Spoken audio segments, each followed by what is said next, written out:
right, let's get going. Thank you all for attending. My name is Chuck DeVore. I'm the Vice President of National Initiatives with the Texas Public Policy Foundation, and this is the second time now at Policy Orientation that we've held a panel on elections and election integrity, and it's hard to believe that we would be sitting here today under these conditions, not only now sitting considerably further apart from each other than we did last year when we had our panel, but also having had the events of 2020. And interestingly enough, the COVID-19 pandemic played pretty significantly into how the election was conducted here in Texas and around the nation, and significantly changed the rules of the game. And I think did so in a manner that facilitated a degradation in the integrity of our elections pretty significantly. And we're probably going to get into that, I suspect, in our time together on this panel. What I'd like to do is introduce our three panelists who are with us here today. First, I'd like to introduce Representative Stephanie Click. She represents the 91st House District, which includes North Richland Hills, Haltom City, is it Watauga? Watauga. Watauga. Yeah, say that 5 times fast. And portions of Fort Worth. She was raised in Northeast Tarrant County and serves her community in numerous capacities, perhaps most importantly and very relevant to what's going on now, as a nursing consultant, and graduated from Texas Christian University with a Bachelor of Science degree in nursing. So if Representative Click tells you to do something that's medically related, you better listen to her. Representative Valoree Swanson also joins us. She spent a lifetime volunteering for and working on campaigns, serving as an elections judge, served on the Elections Committee. In fact, we have veterans of the House Committee on Elections with us today. She is now 3 terms into the Texas House, has passed quite a large number of bills regarding enhancing the efficiency and protecting the integrity of our elections. And then joining us online, he was here in person last year, but I understand one of his children was in a class that had a COVID-19 positive individual, and so he is taking the additional precaution of quarantining at home, presumably because he didn't want to get stuck in Austin if he flew out here. So J. Christian Adams is the President and General Counsel of the Public Interest Legal Foundation. It's a public interest law firm devoted entirely to election integrity. From 2005 to 2010, he was in the voting section of the United States Department of Justice. He was appointed by President Trump to the Presidential Advisory Commission on Election Integrity and is a commissioner to the United States Commission on Civil Rights. He's brought numerous cases before the courts on voting rights, on the Voting Rights Act, and represented multiple presidential campaigns in election litigation. He has a law degree from the University of South Carolina School of Law. So now that you know who's with us today, what I'd like to do is start off with a question for J. Christian Adams. And specifically, it's about something that he saw coming and warned people about, but in most cases around the country, you saw very little, if anything, done about it. Now, here in Texas, we did push back, and specifically, what I wanted him to touch on was this phenomena of a major national legal, like a law firm. I think it was Cooey Boys, I'm trying to remember. It includes the former AG, right? AG Holder was part of the team. And they would go out and sue various local governments regarding access to, for example, mail-in ballots. And in many cases, they'd sue. It's kind of a sue and settle thing, right? A lot of these groups wanted to be sued because they wanted to be freed from state election statute, state election law. And then the other thing I was hoping you'd touch upon, Christian, was this phenomena of these nonprofit groups, this one group in particular, that paid for things like secure drop boxes in certain strategic areas. And a lot of this sort of work is done kind of behind the scenes, and it really sets the stage months and months ahead of the election to fundamentally change things. And so, Christian, I was hoping you could illuminate us about what exactly was this phenomena. What's going on here? Well, thank you very much, Chuck, and apologies for not being there in person in Austin. I was looking forward to it, but that's how things are this year. Chuck, you really nailed the two most important things that happened in this election. The first is the legal onslaught, which I'll get to in a second. The second is the private funding, the strategic private funding of government election offices. Those are the two main events that can describe what happened in 2020. Let's take the first one, the legal onslaught. There was over 160 lawsuits around the country, maybe more, it might be more like 200. But we know of at least 160, where the organized institutional legal left sought to go to federal court to change how we elect people. Happened in every state. In places like Pennsylvania, there would be 7 or 8 lawsuits. Wisconsin, Michigan, all the key places, there was multiple lawsuits. And basically they boiled down to this: getting courts to override the law, getting courts to change the rules of the election. And they were almost all successful, by the way. I was involved in one in Virginia, where the ACLU sued Virginia to jettison the signature requirement on absentee ballots. In other words, get rid of it, not check signatures. And I've never heard anything like it. I mean, I was involved in the hearings. I was representing an amicus third party. And there were times where the judge would say to the plaintiff ACLU and the defendant Commonwealth of Virginia, they asked the question to the Commonwealth of Virginia, do y'all even plan on filing an answer in this case? I mean, lawyers will understand that. In other words, are you even going to contest it, or are you going to raise the white flag? And in reality, all around the country, the answer was raise the white flag. And they got whatever the plaintiffs wanted. And it wasn't just absentee ballots. It was vote by mail, it was turning them in late, it was getting rid of voter ID, it was the whole gambit, the wish list. And so when you didn't have collusive litigation, you had judges who were handpicked, foreign shop judges, like always happens with the Texas voter ID case. They're all filed down in Corpus Christi, you know the deal.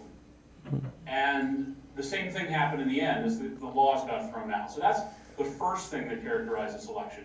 The second one might be more important, and that was the private funding of government election offices. Now, you had this in Texas, in Harris, but you also had it in Philadelphia, in Atlanta, in Milwaukee, in Madison, Wisconsin. See a pattern here? And what happened was over $450 million. That's million, $450 million. $500 million almost was paid by private entities through a group called the Center for Technology and Civic Life. This private money was used to turn these urban election offices into turnout machines, to create massive efficiencies, to send people door to door, government employees collecting ballots, to make it as easy to vote as it is to open your eyes in the morning, okay? And that's how they branded it. We're making it easier to vote. And these urban cores were turned into massive spigots of votes in ways that had never happened before, all through this private money. The budget of the city of Philadelphia went from $9.8 million to run an election. They got $10 million. They more than doubled their budget, and they bought radio ads to get out the vote. It was a full campaign. And that's the single most important thing that happened in this election, and private money funding elections should be banned. It is the single most important election integrity measure that you could enact. Elections should be fair and impartial, not driven by billionaires, John. Thank you, Christian. So, Representative Click, we just had an amazing election in Texas. You had more turnout than we've seen since 1992, when 2 Texans were on the ballot for president, right? You had Bush and you had H. Ross Perot, right? And massive turnout, and President Trump still got about the same percentage as he did 4 years ago, 52%.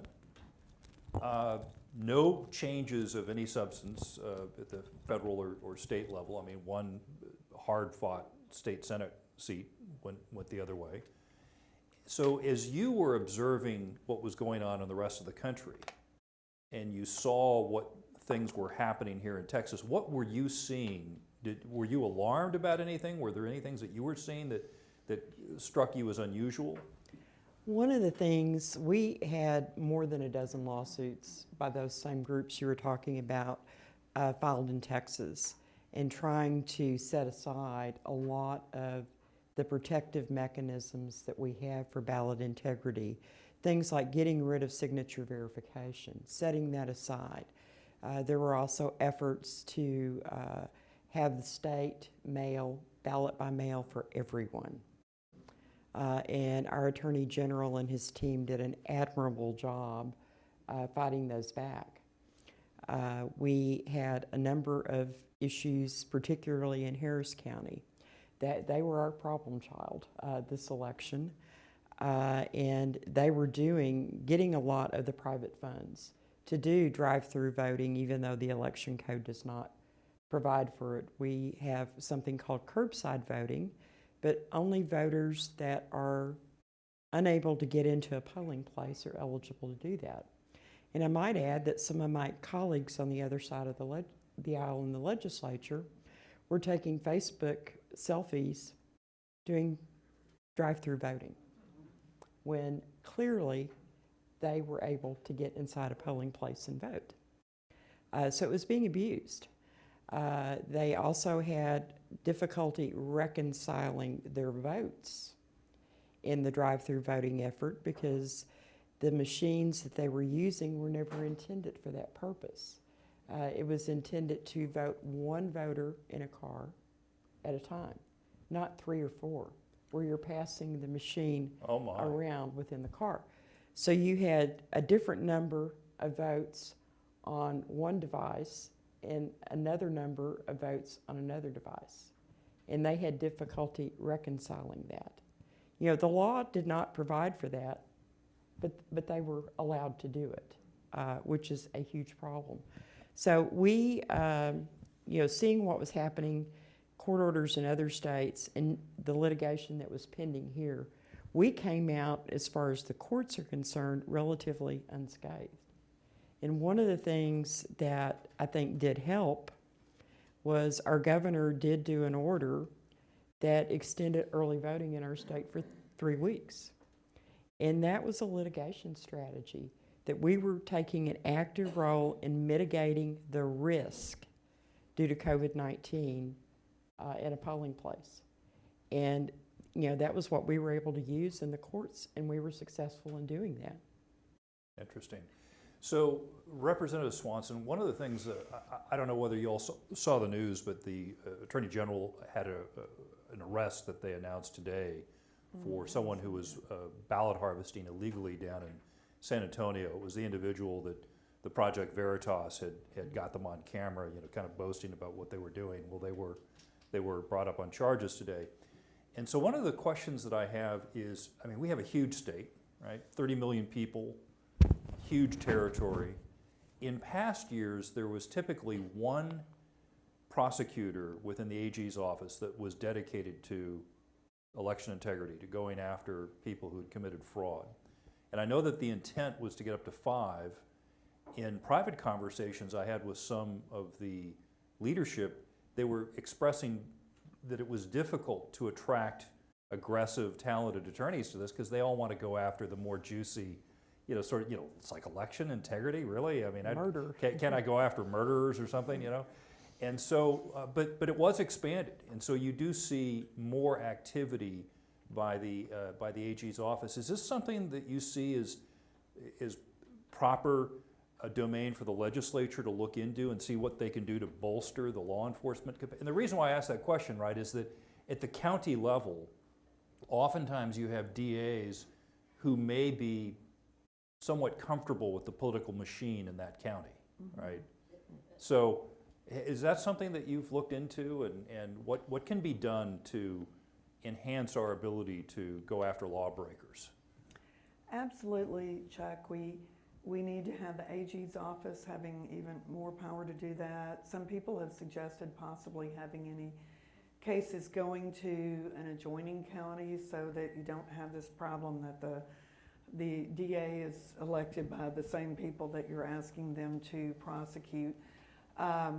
We also, there are just a lot of things that we need to do, build up more, make the punishment tougher. But I have been very distressed at how few people have been working on that in the AG's office. I know, like you say, even back when there was only one person, and I had an older daughter that worked at gathering election fraud information from the job she was doing in Harris. I live in Harris County, and she'd take it up there and give it to their one guy, but nothing would happen. And it was very, very frustrating back then. And then I saw that one prosecutor, this was, maybe 3 years ago, I guess. After Harvey, they pulled him off of that and put him on prosecuting price gouging. So we have to so we had nobody doing it. Then in the last legislature, we did increase the money, and we said it has to go here. And yet I still hear a lot of frustrations in that area. But of course, we do have to pay them enough. I know there's always been a lot of complaint that AG attorneys don't make much money, and if you come out of law school with $200,000 or $300,000 in debt, you're probably not real interested in a $60,000 a year job. And so we need to do something like that. It's got to be a career path where we can keep people who are qualified and have really learned how to do that and keep them on there. So each state is different, obviously, in the way they administer their elections. You know, in some states, mail-in ballots are kind of a rarity, although that's obviously declining significantly, right? Because that tool is being used more and more, sometimes through legal fiat. There are 5 states that do it entirely through mail-in, but took a long time to develop the safeguards to try to prevent or reduce fraud. Interestingly enough, in Europe, there's very little use of mail-in ballots because the Europeans found in the 1970s that it was too vulnerable to fraud. And so if you're a European, let's say you're a citizen of France, if you're out of the country, you can use mail to vote, right? But they don't allow it within the country because they don't want fraudulent elections. Shocking, isn't it, that our European cousins discourage mail-in voting. So if I can ask each of the 3 of you very briefly, and Christian, I know you're going to have a different take on this because you have a more national take, right?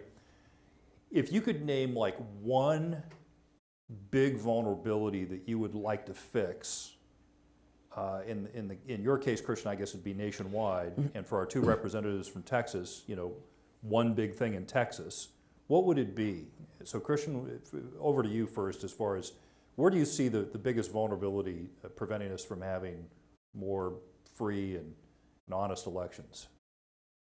The biggest vulnerability today is the same as it was when I was at the Justice Department prosecuting the Voting Rights Act cases in the 2000s, and that is absentee and mail ballots. They are the absolute worst form of having an election. They should be an exception, not the rule. The post office loses 5% of political mail, so it also disenfranchises people. The worst way to run an election is through the mail, by giving your ballot to the people who regularly deliver you your neighbor's mail. The less mail, the better. It doesn't allow observers to watch the process. When you have an election, a normal election, there's observers watching. When you do a mail election, it takes place in people's homes, where people can be coerced, like happens all the time in Texas and around the country. Representative Click? I would say that I agree, but I think one of the biggest threats that I see right now is with a Biden administration federalizing elections. And that scares me to death. So yeah, interestingly enough, H.R. 1, which was introduced in 2019, has been reintroduced in the new Congress. They don't have the language yet, but I went back and read the old H.R. 1, and I was kind of shocked at some of the things that were in it. I mean, to your point, right? And so H.R. 1 did pass the House in back the last session, but it never had a hearing in the Senate. And among the things that are in H.R. 1 is a restriction on states and local elections officials doing any sort of voter list maintenance. I guess they want more dead people on the rolls and more people who've moved out of state. I was kind of shocked. In fact, there was a term from one of my colleagues I heard yesterday. We have a few folks that work for the foundation that are from Chicago. And when I was talking about this, he looked at me and he said, "Well, you're being deceasist." I told him, I'm going to steal that. I'm going to use that. I had never heard that term before, but given that he's from Chicago, and we know that, the old joke about, I'm really upset. My parents voted for Biden, and in fact, they voted for Biden twice, and so I'm so upset. I'm going to take their urn out of the house and throw it away. So, in any event. There are other provisions in H.R. 1 that are problematic as well. As I recall, in the original one, there was a federal holiday for election day, right? That was one. Another was automatic prepaid postage for mail-in balloting. And presumably that means that a state has to have mail-in balloting. I don't know whether they're going to require that. I don't recall seeing anything about identification, though. Was there a voter ID component, Christian, in the last one? There was. What was it?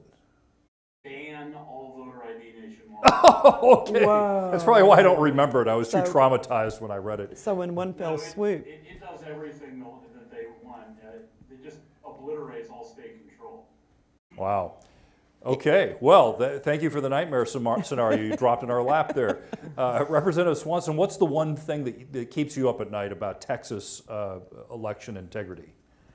Wow, well, thanks for asking, Chuck. Of course, they've covered the biggest things that I would say. But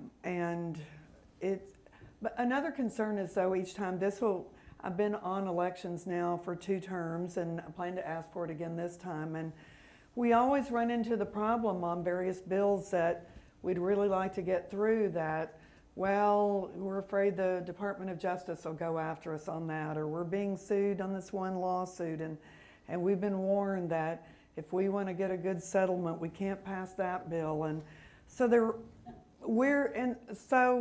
yes, we get stuck. There are bills that we don't pass out of committee because the AG's office doesn't want it because they'll lose some suit, or the DOJ. And so I'm very concerned. I would love to see us raise it where very few people mail ballot vote. And as I get close to 65, I'm kind of insulted that anybody thinks that that's so old that you need a mail ballot. And why we don't need that, because disabled people can automatically vote. So then just as they get old enough, let them claim that. But I don't know that if we passed it, we'd be fighting against the Biden's DOJ. And a lot of the things I've seen, I was concerned enough about it. I spent 11 days in Wisconsin working on the recount up there, and it was very interesting observing all the different,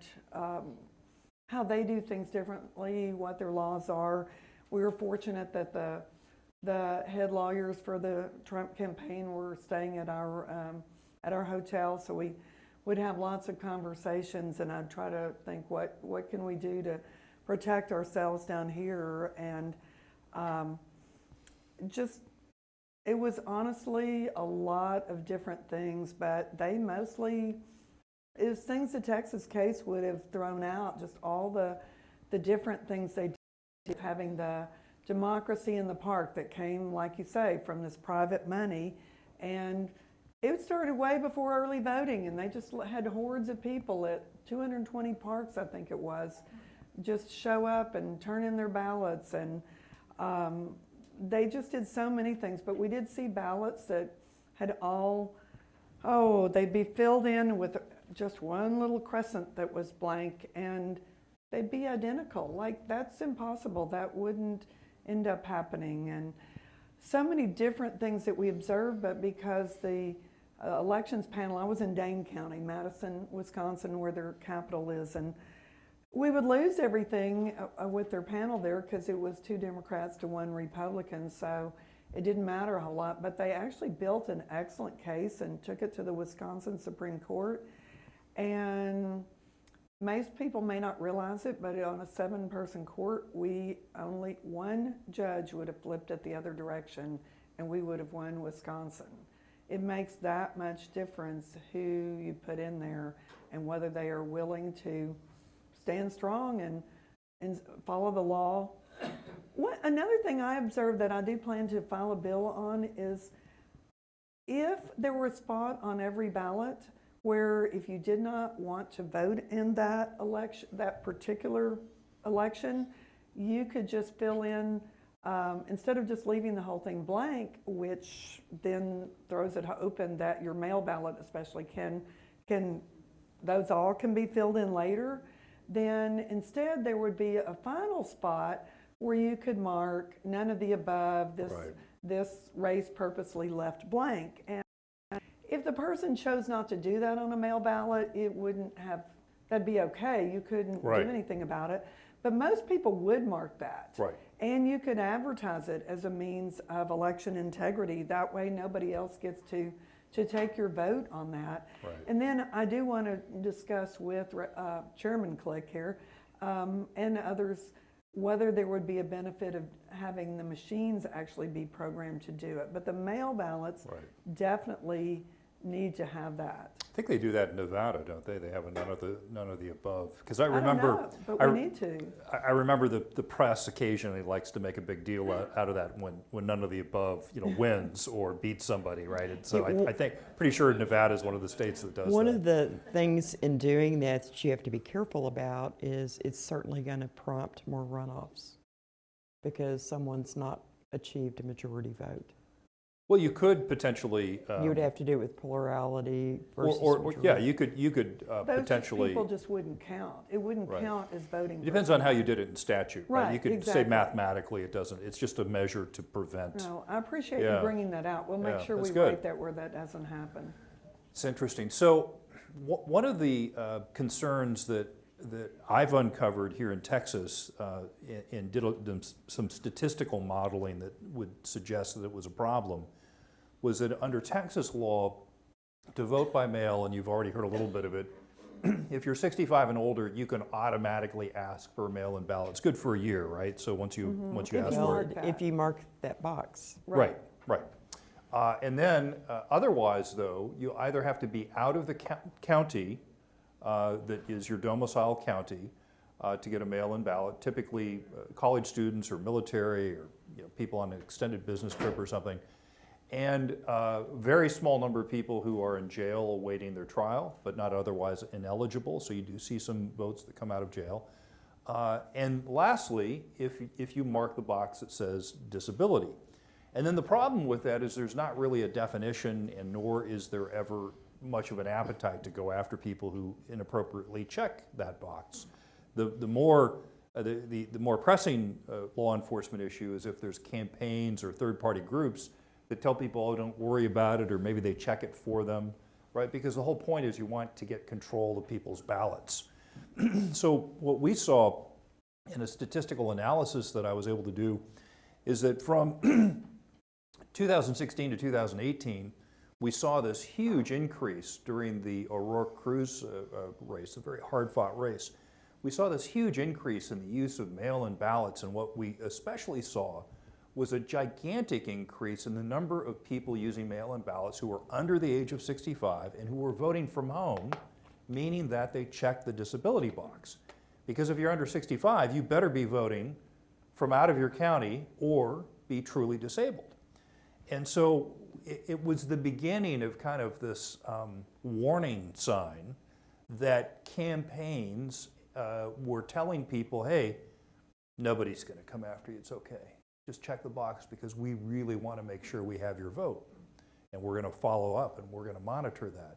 So this is kind of a complex thing. How do you deal with this, right? I've noticed that there's some legislation that's been filed that basically says, you know, you have to have a disability that's recognized by the Department of Veterans Affairs or Social Security Administration or something, you know, something that's like official and with government, right? Is that where we need to go in Texas to prevent the abuse of this kind of honor system? I have some concerns about whether or not parts of that could be a violation of Americans with Disabilities.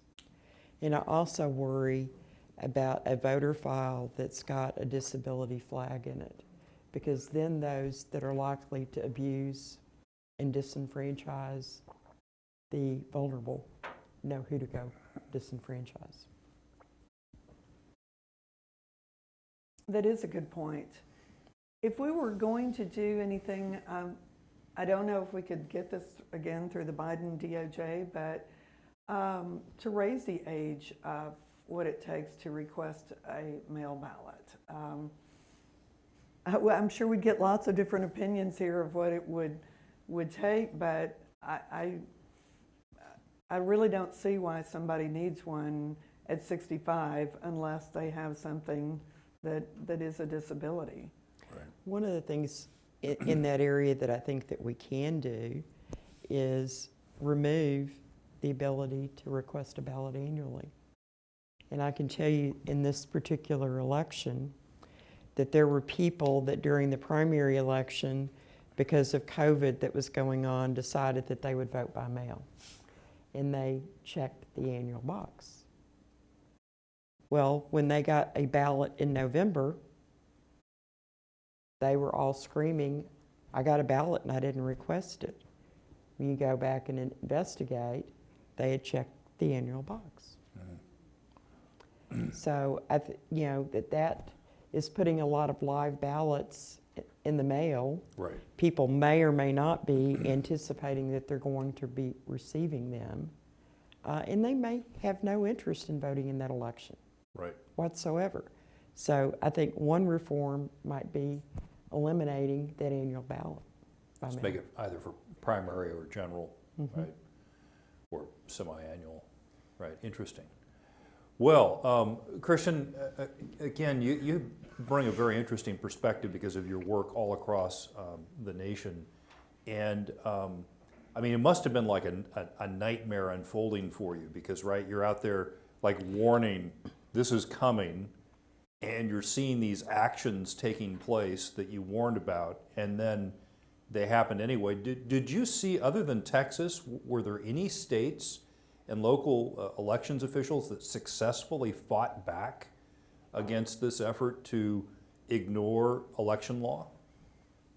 Well, a little bit on the margins, and you're right, Chuck, when it first started happening and all of this private money started appearing and all the lawsuits started getting filed, it was a terribly,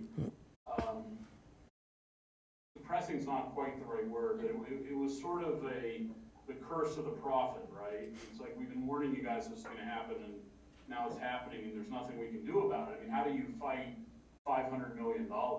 It's not easy. I will tell you that Florida did a pretty good job.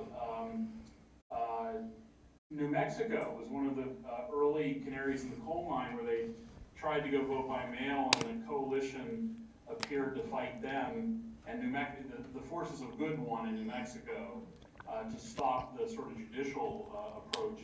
You know, Chairman Click is right on point about stopping the you get mail ballots for a whole year, because a lot of those people have moved away, right? Or they died, or they no longer live in the same address. And so you're pumping lots of ballots into the mail where people no longer exist when you have that checkbox that gives you a whole year. And so there's lots of good things, and I think that's one of the best ideas I've heard in a long time that she said. Well, almost sounds like you had someone just testify before your committee. So there you go. Virtual testimony as the session kicks off here. One of the things I think is fascinating to me is if you look at the two most populous states, California, where I was in the legislature for 6 years, and Texas, California adopted what was essentially Texas's law on ballot harvesting back in 2016 and 17. There were two bills that they put forward.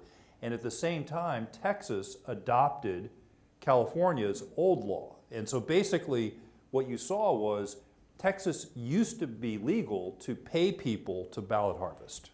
And you didn't have to be a second-degree relative. You could be a stranger. We've outlawed that. The same time we outlawed it, California adopted it. And so what you saw in the 2018 election cycle, when typically the party that has the White House loses during that midterm election, and the losses in California were epic, right? You had all the Republican members of Congress from Orange County, which is where I represented, wiped out. You had super majorities gained in both chambers in the Assembly and the Senate in California. And then this time around, it was fascinating because the local Republican organizations around the state, especially in my old home area of Orange County, they decided to fight fire with fire. And they said, we don't like these laws. We think they're unethical, but yeah, okay, we'll do this too. And so what they did is they put drop boxes at mega churches and at gun shows and gun stores. And they were sued by, I think it was Javier Becerra, the AG of California, saying, you can't do that.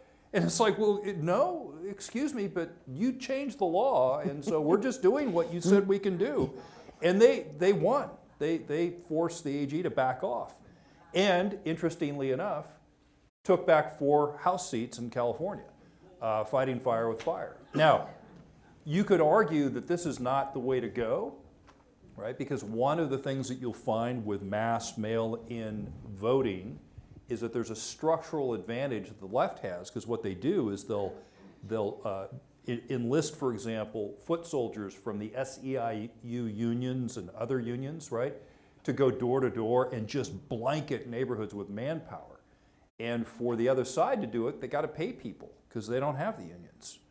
And so it's an interesting structural advantage. The last, perhaps Christian knows this, but I know the last cycle, some 67% of ballots out of California were mail-in. And a lot of those were harvested with people who were paid. And so what you see now in Texas is that there's still people who kind of do it the old way. I think that's what that person who was arrested in San Antonio was charged with, right? They were paying to harvest ballots, and that's now illegal in Texas. Plus, you have to be a close relative to take control of someone else's ballot and turn it in. And so, But you can only put it in the mail. You can't drop it off. Right, interesting, yes. Well, so these sorts of mechanical things really matter a lot. And I know that for some people who haven't worked on campaigns, you're like, seems like you're arguing or talking about things that just don't. Believe me, they matter a lot. This is how campaigns are won and lost, through just things that seem kind of pedestrian and boring, actually. Small details matter. Big, matter a lot. We're getting close to the time of having questions, okay? So what I want you all to do is prepare, right? And I want you to prepare by, when you do ask a question, tell us your name, any affiliation you might have, and make sure that your question ends with a question mark. Because sometimes that's a challenge, okay? So, one last thing. If there was like one thing that you could have changed, like if you knew what was going to happen on November 3rd, right, and you knew about it a year ahead of time, what would you have done differently as a policymaker or an attorney? Probably banned some of the private money, as Christian was talking about, those efforts. But, In other words, preventing local government from accepting Those unappropriated grants from a Right. private entity for a specific purpose. Doesn't that also open up a 14th Amendment equal protection problem, potentially? sure it does, because, there are areas that don't receive that funding. Right, So, very much so. right. Interesting. That's definitely the number one thing we need to do. And being from Harris County, it had a huge effect down there. It would have had a lot more, except for our great Attorney General pushing back and stopping. I mean, they, like she said, wanted to send everybody a ballot, and then when they couldn't do that, they wanted to send everyone a mail ballot application, and they were stopped at that. But if we had had an attorney general and governor that wanted to go along with it, we would have been really, really sunk on that. So I think that we have passed some good stuff in the past, a lot of things that maybe didn't get that much attention, but we can, as far as like raising penalties on things, but we need to come back and do some more prosecution. We have been stopped in the past on these really cleaning up the rolls because of some of the stuff I named, lawsuits we were involved in, that kind of thing. But I know that Representative Briscoe Cain has filed 3 good bills on forcing the state, moving it statewide up at the Secretary of State level to where they would have to clean up the rolls and get off the people who are not eligible, who are not citizens. And I know Representative Mays Middleton, both of them were on elections last time. He's planning to file a bill in that area. I had a bill that I was glad to get passed that for the first time set up standards for the e-poll books. And that made a good difference because they could just use anything they wanted before that. But we ended up with a little bit of weakness in the wording, but so we're filing something to clean that up and make sure they can't get around that. That's, wouldn't you say, Chairman Click, we spend a lot of time cleaning up, like, we write something that you would never dream the other side would like figure out a way to go around it, so the next time you fix that, the next time you fix something else. It requires eternal vigilance. Yes. There you go. And absolutely, one of the things I would say, and Chairman Click, having been a county Republican Party chairman, would certainly know, we can have perfect machines. We didn't even touch on machines, and but if we have perfect machines and perfect laws, we still can't stop fraud if we don't have the people in there, the people in every polling place, the poll watchers, the clerks, the election judges and alternate judges. We have got to make sure that we have people everywhere. We need to raise the punishment for not letting poll watchers in at Central Count and at all these different places. That's good. Christian?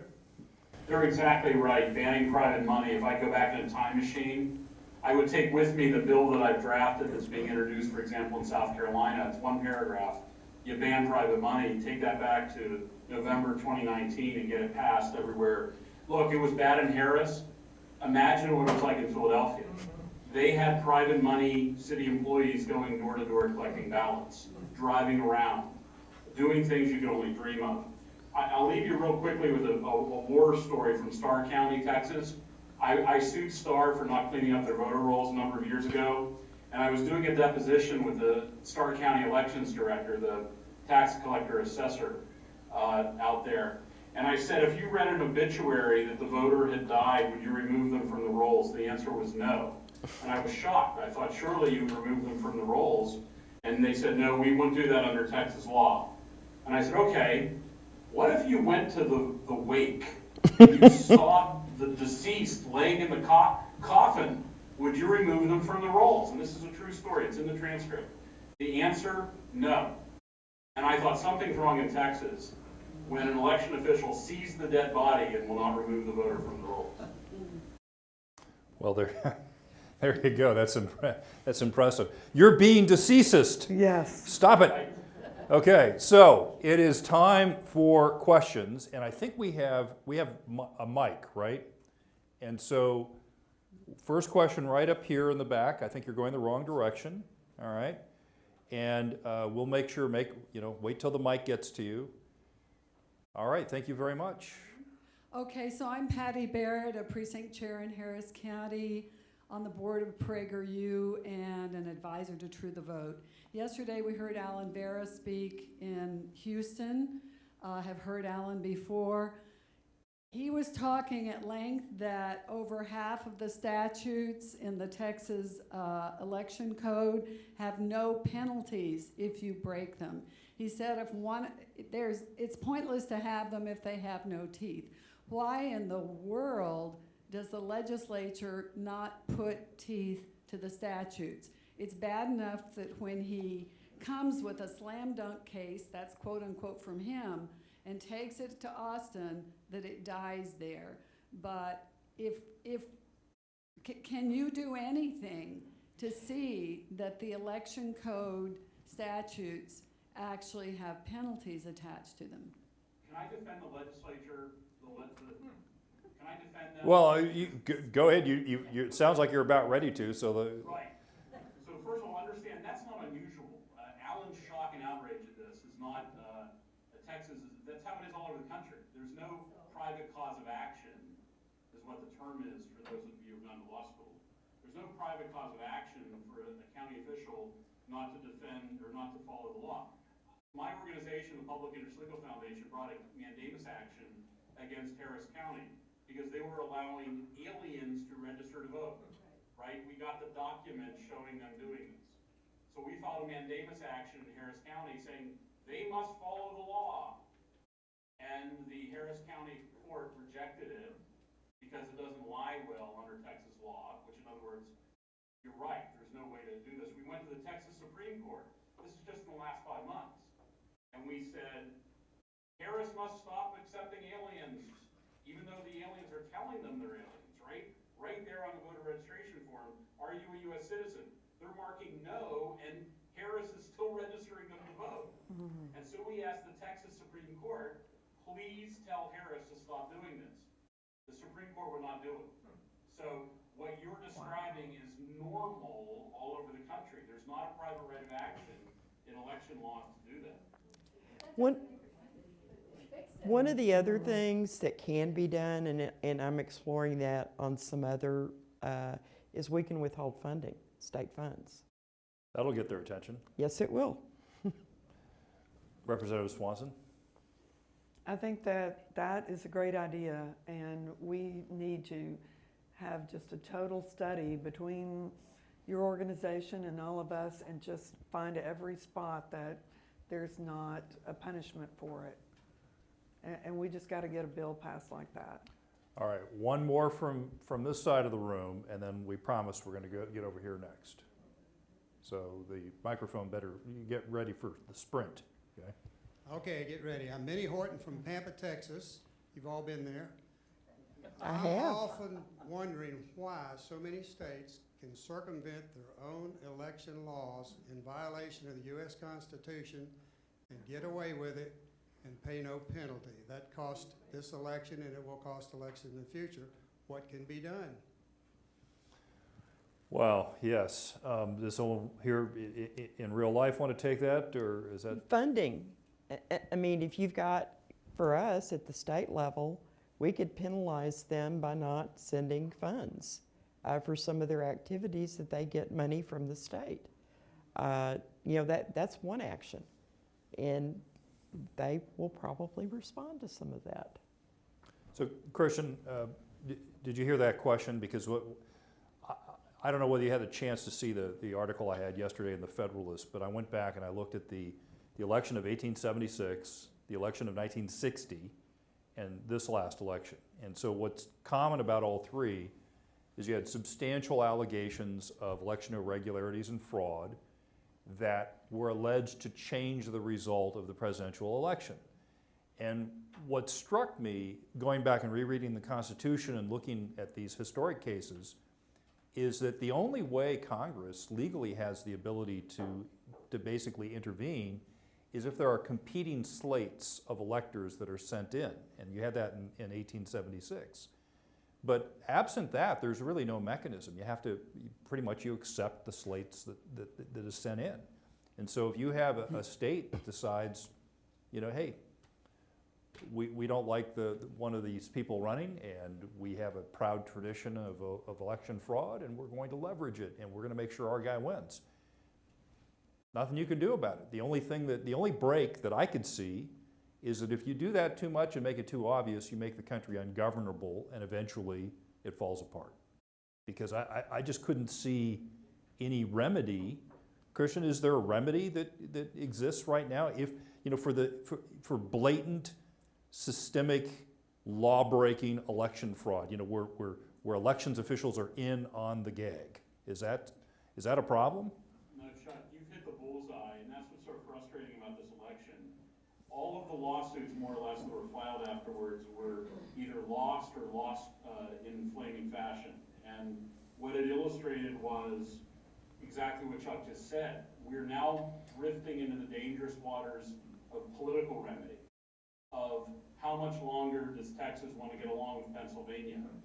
These are, to really, really, really push this issue, there's not a legal solution. There's not a, let's go to this judge. That was the story of the last election. Courts are not going to save you. Legislatures are not going to save you.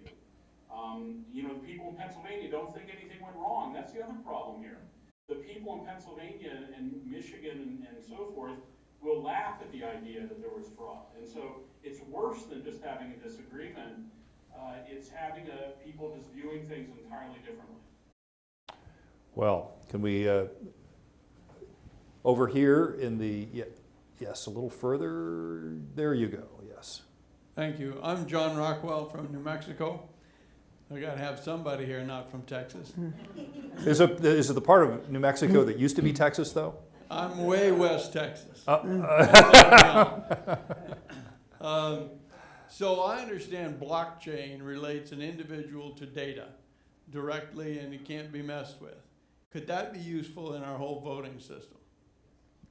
Question about blockchain. Does anyone want to take on the use of blockchain in ensuring election integrity? What is it? So think of like cryptocurrencies and how those work. It's a way of, as the speaker said, ensuring that the individual is connected to a set of data, right? So it's a way of validating, here's the person, they're eligible to vote, they're on the voting rolls, and here's how they vote, right? So, then you get into different equipment, and there is controversy as to which equipment is best and so forth. You've got to have people following the law, irregardless about what technology or equipment you use. And unfortunately, in some areas, we do not have people following the law. The cheating happened even before we used technology to vote. I'm one of the people in 2000 that went to Florida for the Florida recount. There are a lot of folks that want a paper-only system. And remember hanging chads? That was a paper-only system. So people can cheat with paper-only as well. You've got to have all the other systems in place, honest people and processes that can't be exploited, to have fair and free elections. I hear blockchain technology. The area where I hear blockchain being cited is for the people who want to support internet voting. In other words, everybody votes online. And they say, we can do this with blockchain. And I will tell you,